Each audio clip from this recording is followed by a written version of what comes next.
The last thing we want to talk about with campaigns is we need to talk about the role of money in campaigns. What is it that makes everything happen here? So, campaigns are obviously very big and complicated, involve, thousands of people, and especially presidential campaigns have to be spread all across the country. So, they're very, very, very expensive.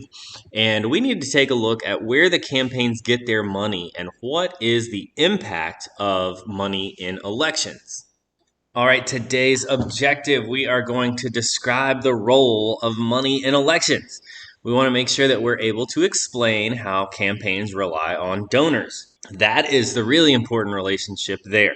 Is that campaigns are going to rely on funding from donors, and campaigns tend to be ongoing. Presidential campaigns, you always got to think about reelection. So campaigns last, at least 5 years or more. And with congressional campaigns, they just last forever. So it's important for us to understand this reliance on donations from people and how that impacts campaigns in the moment and also the actions of political officials in between campaigns. The big question we want to answer today is we want to answer, how do people use their money to express their preferences? So we're going to start talking today about money from the side of voters and how money, we'll talk a little bit today about how money is an extension of your right to free speech. First up today is just money. We're going to talk about the role of money in elections, and we're going to talk about how elections have gotten more and more expensive, which means that running for election is beginning to get out of reach for most normal Americans here. So we'll talk about the message of this political cartoon here, which is that the unlimited spending and the protections of corporate free speech and other unlimited extensions of donations and free speech are coming to, they're destroying Congress as we know it. So we'll look at the importance of money in campaigns and how the campaigns have become more expensive over time. All right, so to start with, let's just look at money in elections in general. Like, it's not necessarily a bad thing. There are some good things about the fact that people fund political campaigns. That is another way that people get to make their preference known. It is an extension of your freedom of speech, because if I just want to say to someone, I think you should vote for Joe Biden, why can't I spend the money on a big sign that more people see that says vote for Joe Biden? So it's good that people get to make their preference known and that they can do that through using donations to campaigns and candidates if they want to. People who do that feel a greater sense of political efficacy. They feel like they're impacting politics. You wouldn't just give $20 to a candidate if you didn't think that it helped in some way. So people who donate to campaigns and to candidates really feel a greater sense of political efficacy. The other good news here is, because of the amount of money that campaigns have to spend, they reach more voters than ever before. If they're traveling everywhere by airplane, they can get to different, very different parts of the country in the same day. If they use the TV or if they use internet ads and stuff like that, they can reach millions of voters at once. And that's an experience that we have in modern political campaigns that was not a part of campaigns in the past. So today's candidates are reaching way more voters. Now, on the bad side of stuff here, campaigns for office cost millions of dollars. Even local campaigns cost thousands and thousands of dollars.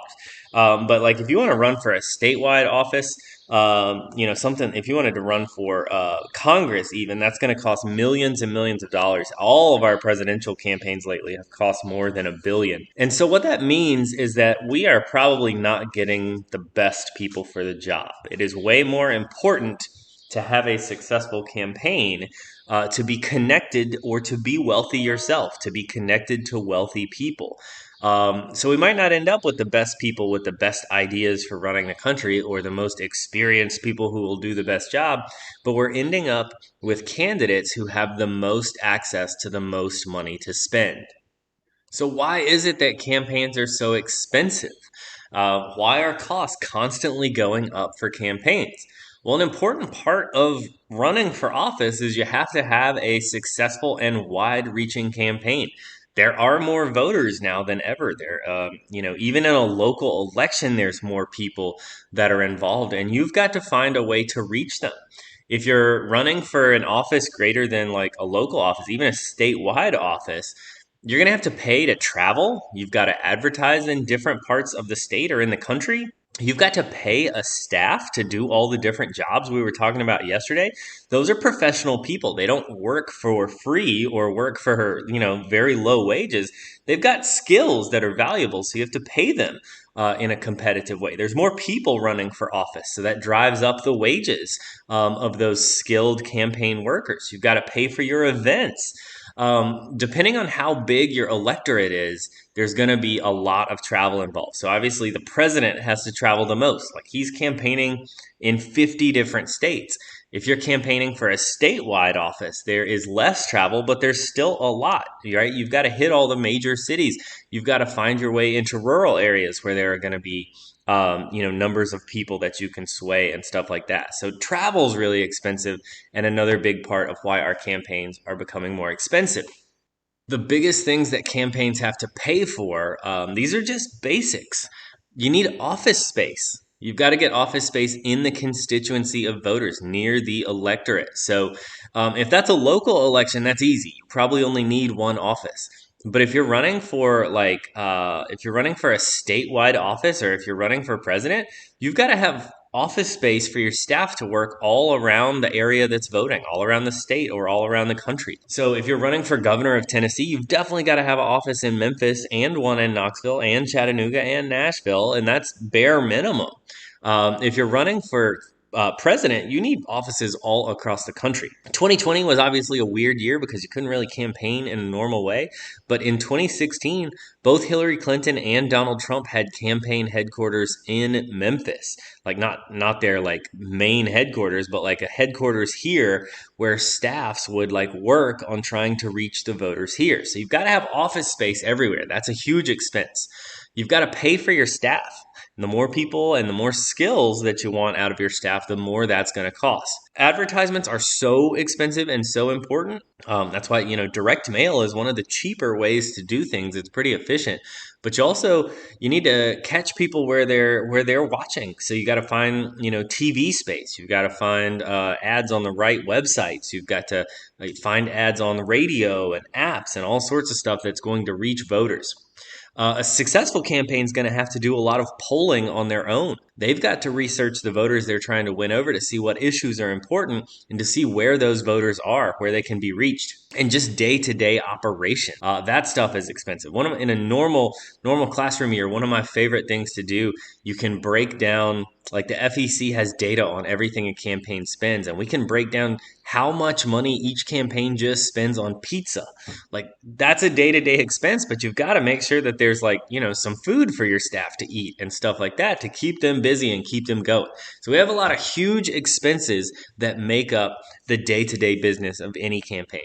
Let's just take a minute and look at how the cost of campaigns has increased over time. This is not even very up to date, but this is the most recent data that they've put together on a graph for us here.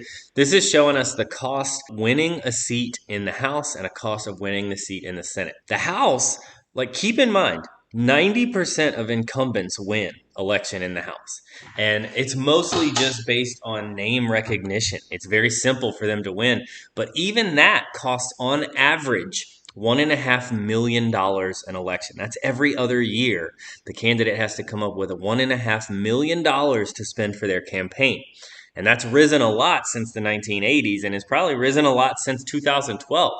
In the Senate, that is a much bigger number. To win a Senate seat, now that's a statewide election, so there's a lot more travel, there's a lot more campaigning, and it's way more high profile.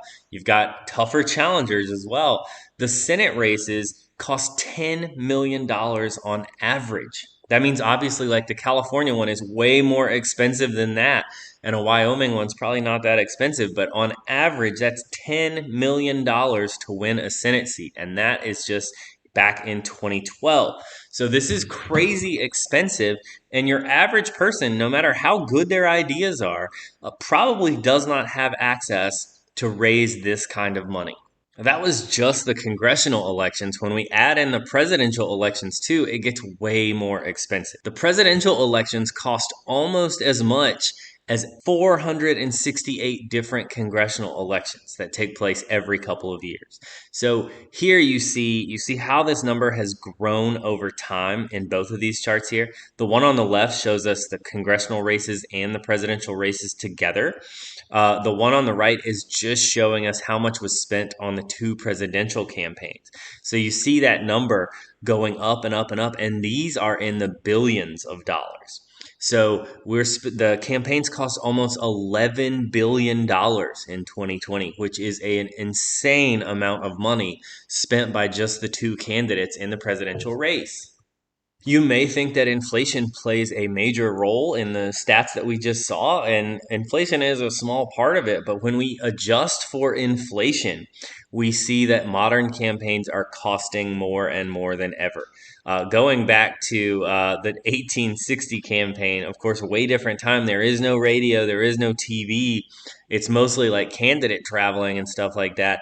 But that's a much lower number, even in $2011 than what we see in 2008, which was the most expensive election to that point. Every election since then has been even more expensive.